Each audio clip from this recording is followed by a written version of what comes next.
Boa noite, meus lindos. Hoje eu vou trouxe reflexão para nossa vida sobre a inveja e sobre o quanto a inveja é prejudicial às nossas vidas e que como a inveja vem às vezes de onde a gente menos espera. Nós vivemos a nossa vida inteira sendo alvos, né, de pessoas invejosas. E quando a gente para pensar em inveja, a gente supõe que a inveja vem de pessoas que não nos conhecem, né? Pessoas que estejam fora do nosso habitat natural, né? Longe da nossa convivência, né?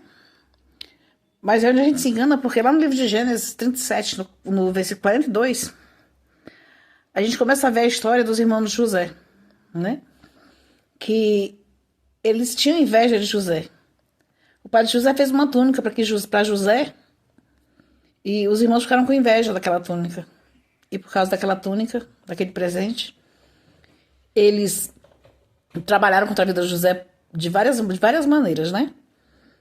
Eles poderiam ficar felizes, né? Porque era o irmão. E a nossa obrigação enquanto irmãos seria essa, né?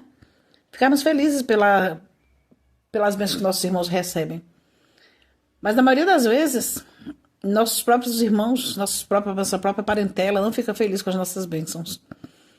Por isso é que nós devemos sempre tomar muito cuidado, né, com o que a gente fala, para quem a gente fala e como a gente fala. Porque às vezes você recebe uma bênção e não é tão grande. Mas a inveja, ela é uma doença que quem a tem dificilmente sabe que tem. Mas tem.